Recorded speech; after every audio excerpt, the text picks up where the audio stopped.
The Brother 1034D is actually a very easy serger to thread. First off, it's got lay-in threading and all the guides are marked, either color-coded or by little arrows telling me where to go. So before we get started, you do notice that your serger comes with thread in it, and if you are going to tie on these threads, now I'm not doing that right now, I'm actually going to clear the threads and thread it from scratch. But if I was tying on, what I'd want to do is clip the threads back here at the spool and then tie on to a nice long length of thread here. But what I'm going to do is just clip fairly close. If I clip close and then want to tie onto this is really hard. But I'm just taking these out of the serger for right now.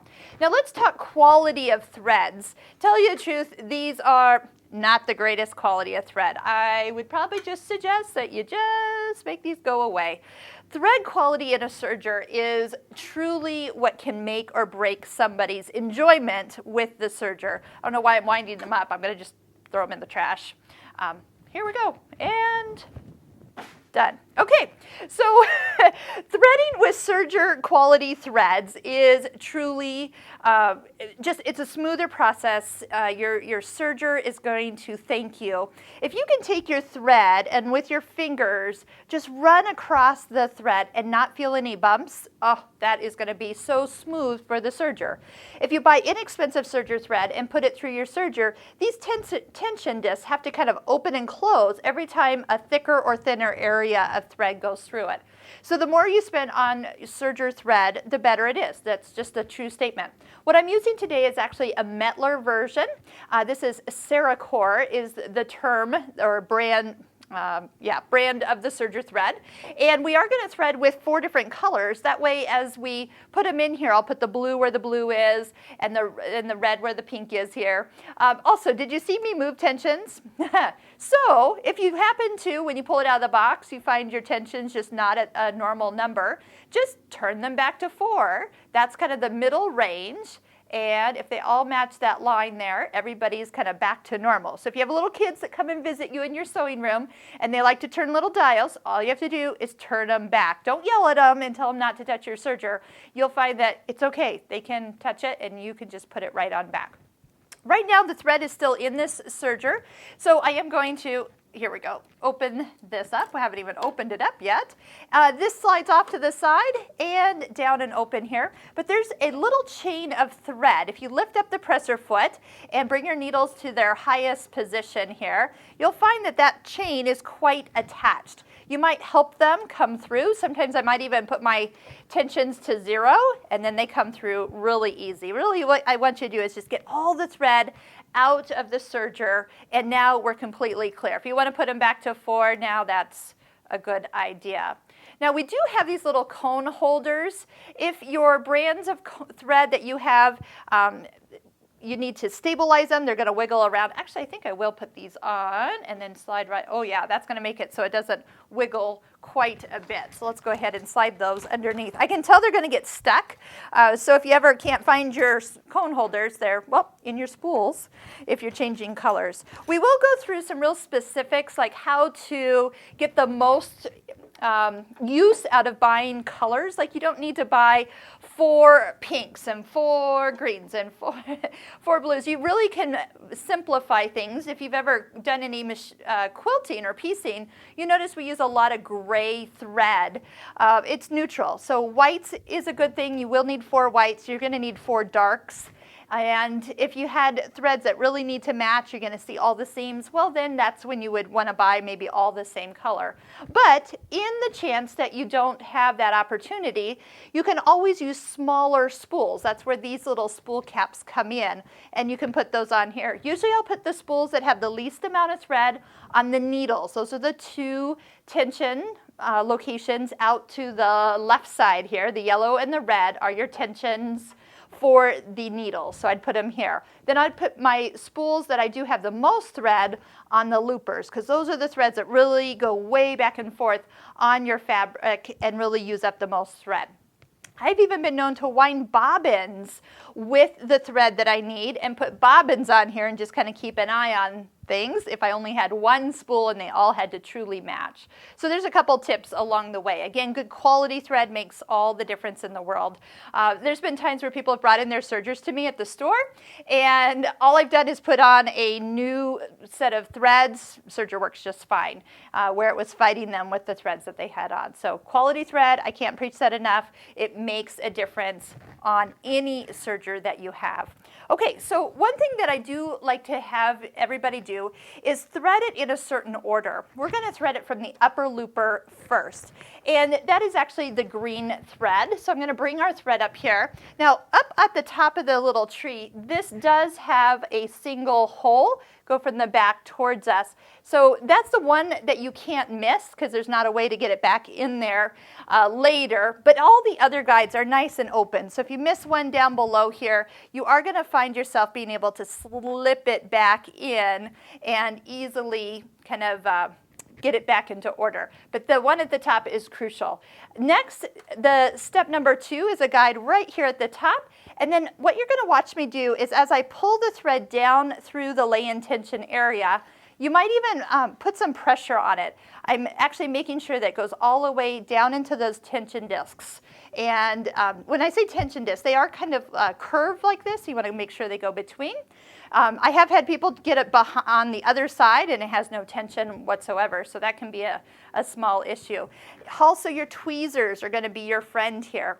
So you'll notice that everything is numbered. So back here, step 2 is the guide, step 3 is the tension, 4 straight down, and so forth. So now I'm going to just follow the green guides. If it's green, I'm going through it. Now this is the upper looper. So the upper looper is the arm with the little hole at the end that goes above your foot. You're going to have an upper looper and you're going to have a lower looper. The lower looper is the one that comes down below and kind of from underneath. The upper looper, the one we're threading with the green thread, is actually at the top here. So what I'm going to do is just take my thread through that with my tweezers. And at this point, this thread can go over the top of the foot. It could go underneath, but kind of between the knife. Sometimes I'll wiggle that between. Go out the back if you want to send it out the back through this area here. Really doesn't matter where it goes. But you will notice that that eye is very large, and you can put the decorative threads through the looper eyes. They're much bigger than the needles. So now what we're going to do is thread the lower looper. That is the blue one. So same thing to start. Take the thread, go straight up to the first guide above the cone, come under 2, lay your thread down through the tensions, give it a little floss. Trust me, that's going to be ideal here. And then follow the path for the blue areas. Now once you get down here, there's one little place that is, you want to say, the most trickiest place that is on a serger. But on this one, it is very easy to do. After step 8, you can follow the steps that are on the pictures noted in blue numbers. So number 9 is pointing to this little lever. I'm going to just do it with my tweezers here, but do it with your fingers. Just pull that straight out all the way. Number 10, we're putting the thread right behind this little kind of guide. And sometimes I might even hold the thread up a little bit so I can set it behind with a little pressure. Okay, it just sets there. And then we go ahead and slide that all the way back. There's a place at the end of the lower looper, way back and underneath here, that needs to be threaded. So if your thread never disappears into the back and just goes right to the lower looper, well, we've missed the whole entire part and the machine will not stitch. Next, I'm going to go through the eye of the lower looper, and that is it. So that kind of, that little lever that pulls everything out. Did you see what I did? I put the thread so it looks like an extension to my tweezers, make it a lot easier to poke it through and push enough through that I can get a hold of it kind of on the back side here. But also make sure that you don't have any of the threads hooked around something that it's not supposed to. Now here's one other thing about the lower looper. It has kind of a groove here. You can kind of see it. And your thread actually lays in that groove when it is properly threaded in that back area. And if it pulls out nice and easy, which I was just noticing that it did, I can gently pull on that thread It's a little staticky here. Here we go. Pull on that thread and it pulls through. Yes, today, static. There we go. There. And it does pull a little bit hard, but that is okay. That's just part of how the tension is all set up for that. Now those two lower looper and the upper looper, you know what? You're already home free.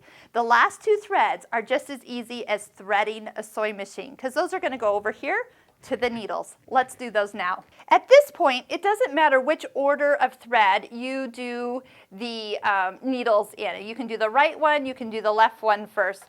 Neither one cares. Just follow the path. Now the thread's going to go this way, kind of up and in, like a take-up lever. You'll notice both threads will follow path number 5.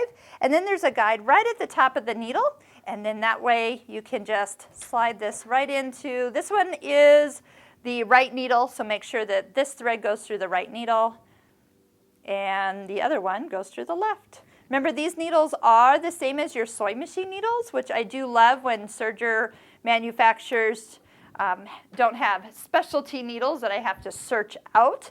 If I want to reach over to my sewing machine needle collection, they fit in this serger. Again, one little last floss, and we are ready for our last thread. Now, once we get ready to serge and get all these threads together, you're going to notice that there is not that normal chain out the back. And that is what I want to give you a little tip on how to get that all brought back together so it works perfectly the first time that you thread. So right now, no chain, just 4 individual threads. And I usually have my students do it this way, then that way it all works really well. First, we're going to fold our fabric in half. Next, take the fold. I always serge the fold because then when I'm done, I can open the seam and actually see what I'm doing, see how it looks. I'm going to take the fold and with the presser foot up, which it is, because that's down, that's up, I'm going to go ahead and just slide it underneath my foot, kind of maybe halfway there. Lower the presser foot. Make sure you do this, otherwise things don't work at all. And you can even hand turn the first couple of stitches and watch the threads pretty much form that chain. Now, if something doesn't sound right, something's pulling, you'll be able to tell instantly if you have this threaded or not. Now, any threads that were over the top of the foot, those are going to kind of travel right through. You might need to trim them in a second. Here's my 2 needle threads right here. So I can even trim those and then continue serging. Remember, go off the edge of the fabric. And if you would like, you can use the little the knife right underneath the presser foot, step on the foot control, and cut it. So now I've got everything going. I have my chain. This is where I'll have my students run a full length of fabric from top to bottom and get a nice clean serged edge. You notice you can just put the fabric right up to the presser foot.